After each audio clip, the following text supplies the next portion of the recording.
Hello children, I hope that you all are fine and safe. Today we are going to revise what we have learned in the videos sent during April. Before that, let's quickly brush through what we already learned in class 4. We learned what does the word geometry mean. It is derived from the Greek word geo plus metron. Geo means earth and metron is measurement.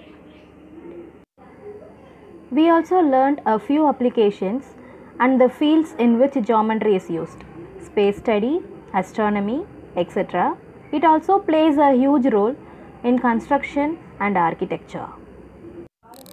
We learned a few basic terms of geometry, which are point. It has no length, no breadth and no particular shape. Line. It is a connection of infinite number of points and it extends forever, which means there are no endpoints for a line. Line segment. It is just a part of a line with two endpoints, so it has a definite length. Ray.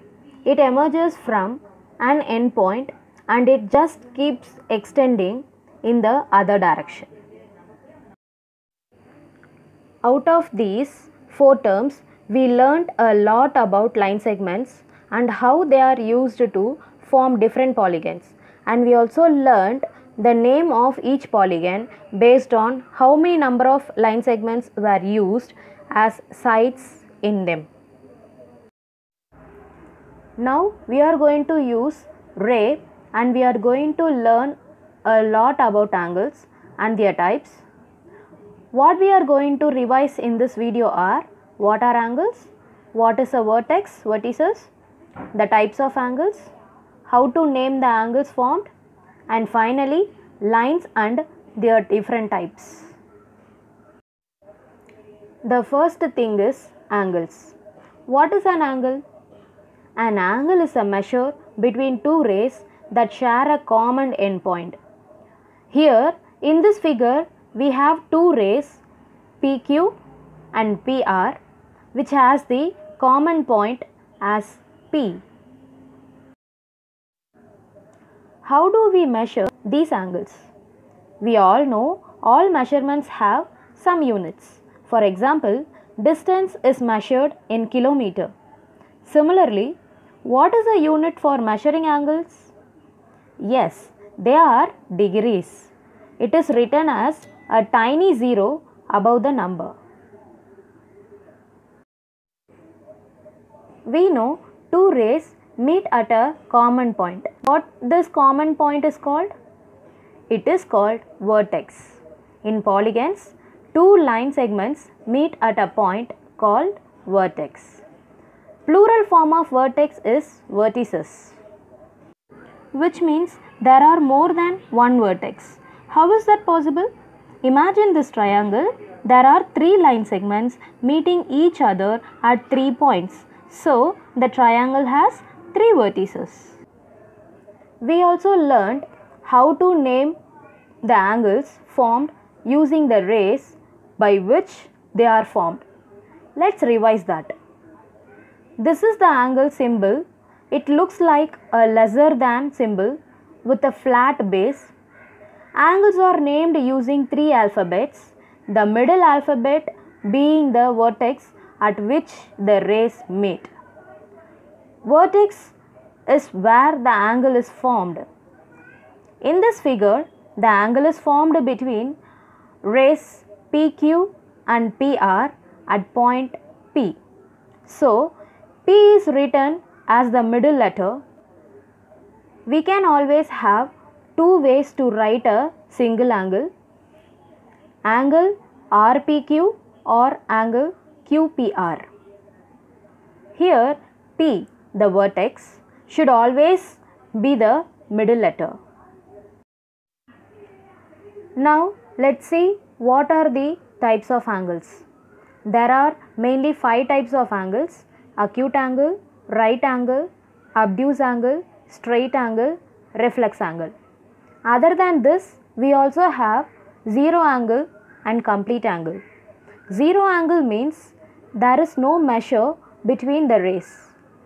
like in a clock where both hour hand and minute hand meets. Complete angle means the rays have taken a full turn. Acute angle. It measures less than 90 degrees. So any angle between 0 and 90 degrees is called an acute angle. In this figure, the angle formed between rays AB and AC is 56 degrees and it is formed at the vertex A, which should be the middle alphabet while naming the angle. The angle can be written as angle symbol followed by 3 letters CAB is equal to 56 degree. This type of angle is an acute angle as it is less than 90 degrees.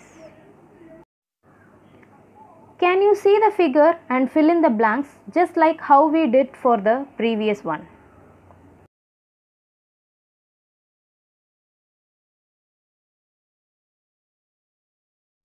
The answer is angle formed is 38 degree. It is formed at vertex D between rays DE and DF. It is written as angle EDF is equal to 38 degree. The next type of angle is right angle and it measures exactly 90 degrees. This is a special type of angle and is mostly shown by a small square instead of a curve where it is formed. This is also called a perfect angle or a perfect corner. For example, a perfect corner of a room's wall should measure exactly 90 degrees. Okay, now let's answer a few questions from what we learnt so far. Two or more rays meet at a point called as? The answer is vertex. Next, angles are measured in dash. The answer is degrees. Next one, obtuse angles. Obtuse angles measures greater than right angles but less than 180 degrees, which is a straight angle. So, any angle measured between 90 and 180 degree is called an obtuse angle. Let's see an example. The angle formed is 123 degree obtuse angle. It is formed at vertex O between rays OP and OQ. It is written as angle QOP is equal to 123 degree. Can you try to fill the blanks for this obtuse angle?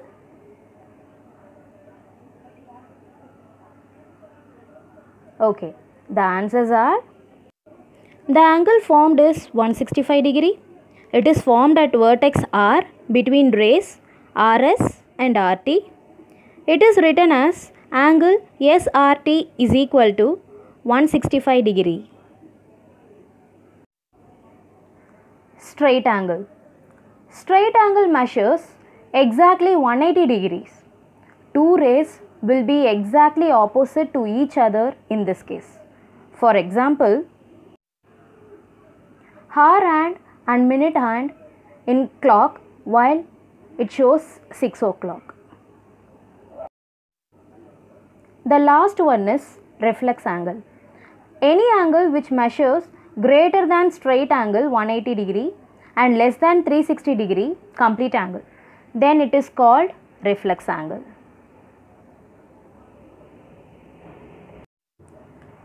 Let's see an example. The angle formed is 245 degree reflex angle. It is formed at vertex R between rays RS and RT. It is written as angle SRT is equal to 123 degrees. Now it's time for answering a few questions. Are you ready, children? Yes.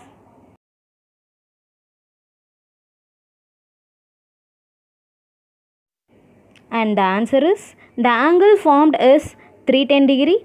It is formed at vertex U between rays UV and UW. It is written as angle VUW is equal to 310 degree. It's a question time. If the measure of the angle is 93 degree, then it is a... The answer is obtuse angle.